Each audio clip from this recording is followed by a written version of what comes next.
안녕하세요. 세주TV 김주현입니다. 오늘 영상에서는 자본주의의 이해를 통해서 경제생활을 잘 하기 위한 6가지 방법에 대한 말씀을 드려보도록 하겠습니다. 저희가 살고 있는 시대는 어떤 시대죠? 자본주의 시대라는 표현을 하고 있습니다. 자본주의 경제체제에서 저희가 성공하고 부를 축적을 하기 위해서는 어떻게 행동을 해야 하는지 고민을 하신다라고 하면 저는 먼저 자본주의란 무엇인가를 아는 게 가장 중요하다라고 생각을 하고 있습니다. 자본주의라고 하면 많은 부모님들이 자산 관리와 많이 혼동을 하시는 것 같아요. 자산 관리라고 하는 건 내가 사용할 수 있는 한정된 자원을 가지고 어떻게 내 자산을 앞으로 불려나갈 수 있는지에 대한 부분이라고 저는 생각을 하고 있습니다. 자본주의란 뭘까요? 자본이 경제의 중심 역할을 담당하는 거예요. 자본주의는 결국에는 돈이 움직이면서 부가가치를 만들어지는 경제체제를 의미하는 거예요. 돈을 생성하는 주체는 누구예요? 기업이 될 수도 있고 저희 같은 개인이 될 수도 있죠. 그렇다라고 하는 건 자본주의에서 가장 중요한 건 뭐냐? 많은 대다수의 사람들이 내가 올바르게 자산관리나 자본주의 체제하에서 경제활동을 하는 건 내 시간을 담보로 일을 하는 게 첫 번째라는 생각을 가지고 있습니다. 내 시간을 가지고 부가가치를 만든다라고 하는 게 어떤 게 있을까요? 내가 회사에 취업하는 거죠. 왜? 한 달에 20일 정도를 제가 이 회사에 근로를 하면서 제가 일을 하고 그 기간이 완성이 됐을 때 회사는 제가 한 달 동안 일한 월급을 주고 또 그 회사는 그걸 가지고 또 다른 부가가치를 창출해내는 게 저는 저희의 시간을 담보로 일을 하는 거라고 생각을 합니다. 여기서 조금만 더 나가볼게요. 저희가 자본주의 경제체제하에서 돈을 벌 수 있는 방법이 다양하다라는 걸 저는 먼저 인지를 해주시기를 바래요. 내 시간을 쓰지 않고도 돈을 불릴 수 있는 시스템이 자본주의 경제체제하에서는 충분히 가능하다라고 하는 사실을 저는 꼭 기억을 해주시기를 바라겠습니다. 이러한 자본주의 경제체제 하에서 저희가 경제생활을 잘하기 위한 방법에 대해서 한번 이야기 드려보도록 하겠습니다. 첫 번째는 예산 관리인 것 같아요. 예산 관리가 뭐예요? 내가 실제로 한 달에 벌어들이는 소득 대비해서 내가 이 소득을 쓸 수 있는 방법들을 예산을 세우는 걸 얘기를 하겠죠. 어떤 게 있을까요? 저희가 쓰는 방법은 흔히 경제학 책에서 얘기하는 저축, 소비, 투자, 기부라고 합니다. 기부. 이 4가지 형태로 우리가 돈의 쓰임을 결정을 하게 될 거예요. 그렇다라고 하는 건 이 4가지 형태의 첫 번째 계획을 어떻게 세우는지가 저는 가장 중요하다라고 생각을 하고 있습니다. 이 4가지의 분배를 저희가 어떻게 해야 될까요? 제가 최근에 어떤 아이돌 분의 인터뷰 영상을 봤어요. 자기가 100을 벌면 그 중에 50은 세금으로 빼둔대요. 그리고 그 중에 25는 저축을 한대요. 그리고 남은 25를 가지고 생활을 한다고 하더라고요. 그래서 그 아이돌 분이 얘기했던 게 그 남은 25는 어떻게 사용하든 상관없어. 내가 하고 싶은 일을 하면 돼. 라는 부분을 이야기한 영상이 지금 잠깐 떠오르는데 결국 우리가 투자나 소비냐 아니면은 저축이냐 기부냐 이 4가지의 카테고리 안에서 분류를 하는 이 구분점들이 저는 가장 중요하다고 하는 거예요. 왜? 내가 버는 거에 과연 얼마를 투자로 빼놔야 되고 얼마를 저축으로 빼놔야 되고 얼마를 소비를 할지는 결국 개개인의 상황에 맞춰서 움직일 수밖에 없어요. 다만 저축과 투자가 결정이 되고 나서 소비를 결정하셨으면 좋겠어요. 많은 분들이 소비를 먼저 결정하는 것 같아요. 왜 그럴까요? 다 신용카드 때문이야. 신용카드는 전달에 쓴 우리의 소비를 다음 달에 결제하게 만들어요. 이렇다라고 하는 건 나는 자꾸 지난달에 나의 소비에 대해서 돈을 갚아야 되는 상황이 있는 거예요. 안 맞죠? 시점이. 여러분들이 버는 소득이 크기가 중요한 게 아니라 내가 벌어들이는 한정된 자원 하에서 이 3가지, 4가지 분류를 어떻게 하느냐가 자본주의에서 저희가 경제생활을 잘하기 위한 가장 첫 번째 단계라고 생각을 합니다. 다음으로는 앞서 말씀드린 저축입니다. 저희가 첫 번째 예산 관리에 대한 부분을 많이 고려를 하셨으면 저축에 대해서도 많이 고민을 하실 거예요. 저축하고 계세요? 저축이라고 하는 부분이 결국에는 비상 상황을 대비를 하기 위해서 저희가 하는 거잖아요. 제가 생각지 못한 갑작스러운 어려움이 저한테 올 수도 있고 그러한 부분들에 맞춰서 저축은 저는 필수라고 생각을 하기 때문에 좀 장기적인 계획으로 저는 할 수 있는 금액을 꼭 저축을 시작하시기를 강추드립니다. 세 번째, 이거는 꼭 말씀드리고 싶어요.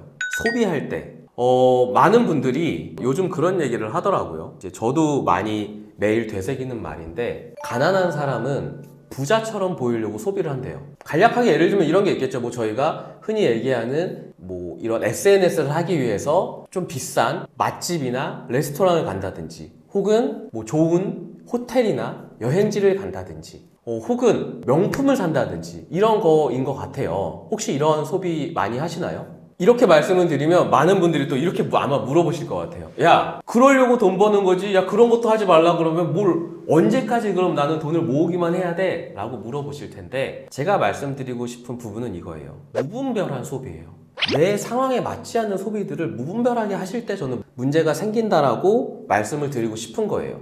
솔직히 말하면 소비를 한다라고 하는 개념 자체가 내가 나 스스로한테 불만이 생길 때 굉장히 많은 소비를 해요.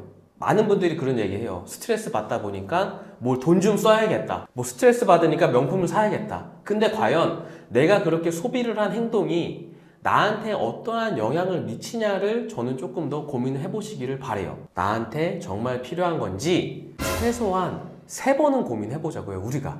왜? 그래야 10년 뒤에 우리가 행복할 수 있어요. 10년, 20년 뒤에도 우리가 삶을 살아야 되잖아요.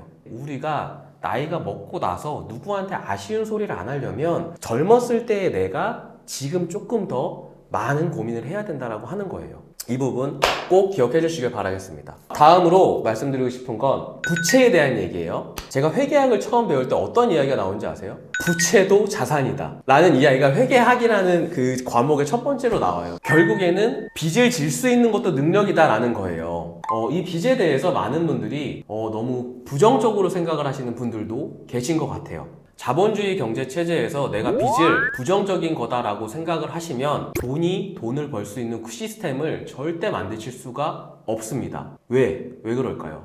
내가 가진 한정된 자원으로 굴릴 수 있는 눈덩이는 너무 제한적이에요. 내가 어떠한 다른 형태의 자본을 등에 업어서 이거를 굴리기 시작을 한다라고 하는 게 결국 우리가 돈에 대한 레버리지를 사용하는 개념이거든요. 돈에 대한 레버리지를 사용을 하지 않고 부자가 된 사람은 저는 단연코 없다라고 생각을 합니다. 내가 상환할 수 있는 능력이 되는 사람이 부채를 빌리는 건 저는 되게 올바른 활용이라고 생각을 하거든요. 내가 능력이 되지 않는데 너무나 큰 부채를 빌리는 순간 그건 사고죠, 사고. 결국 부채도 나의 능력에 맞춰서 올바르게 활용을 하면 이 돈을 벌 수 있는 시스템을 만들 수 있다라는 사실을 저는 부모님들도 꼭 기억을 하셨으면 좋겠고 자녀분들한테도 그 개념을 알려주시기를 원해요. 다음으로는 투자입니다.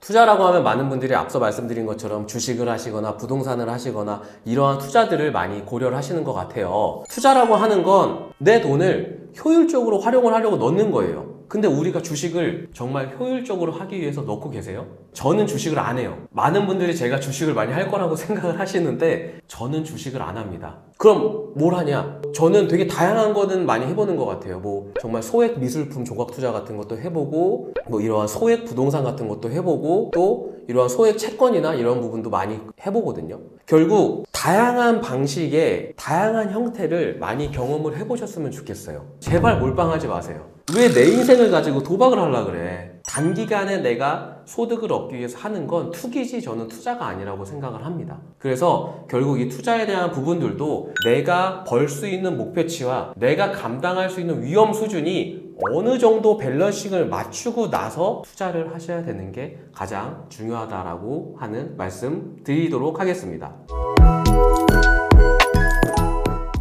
이 말씀 꼭 드리고 싶어요. 자본주의 경제 체제 하에서 내가 정말 올바르게 경제 활동을 할 수 있는데 가장 중요한 거예요. 지속적으로 학습하는 게 가장 중요합니다. 그리고 그 학습을 통해서 나의 능력치를 계속 키우는 게 제일 중요해요. 저는 이게 가장 중요하다고 생각을 하거든요. 왜 그러냐면 내 능력이 점점 커져야 내가 벌 수 있는 돈이 커져요. 제가 예를 들면 지금 능력이 처음 세무사를 합격했을 때의 능력과 동일할까요? 저는 아니라고 생각을 해요. 10년 전의 김주현과 지금의 김주현은 분명 뭔가 다른 게 있을 겁니다. 저는 정말 무수하게 많은 노력을 10년 동안 했다라는 말씀을 드릴 수 있어요. 그건 자신 있어요. 앞으로도 저는 더 많은 노력을 해야 된다라고 생각을 하거든요, 스스로. 그렇기 때문에 서점도 가고 강의도 듣고 많은 사람들을 만나고 이야기를 하는 거예요. 저는 여러분들께서도 제발 본인의 능력을 향상시킬 수 있는데 많은 시간을 할애하시고 투자를 하시기를 바라요. 그게 자본주의 경제 체제하에서 저희가 돈을 가장 빨리 벌 수 있는 지름길이거든요. 또한 이 부분에서 가장 중요하게 생각을 하셔야 되는 게 인내심이에요. 이 세상에 요행은 없다. 내가 꾸준하게 뭔가를 할 수 있는 그러한 힘이 결국 나를 단단하게 만들어 줄 것이고, 그 단단하게 만들어진 나를 사회에서 바라볼 때 다른 사람보다는 조금은 더 좋은 측면으로 바라봐 주지 않을까라는 게 제가 저희 자녀한테 알려주고 싶은 부분이거든요. 그래서 저는 결국 이 자본주의에서 경제활동을 잘하기 위해서 가장 중요한 건 우리 스스로를 얼마나 학습시키고 발전시킬 수 있는지에 대한 부분, 이 부분 강조드리고 싶습니다. 오늘 영상에서는 이 자본주의 경제에서 경제 생활을 잘하기 위한 6가지 방법에 대해서 이야기 드려봤습니다. 이 영상을 보시고 나의 삶은 지금 올바르게 경제 생활을 하고 있는지에 대한 부분을 검토를 해보시고, 혹 제가 놓치고 있는 더 좋은 방법이 있다라고 하면 댓글로 많이 알려주시기를 바라겠습니다. 오늘 영상도 도움이 되셨다면 구독과 좋아요 부탁드립니다.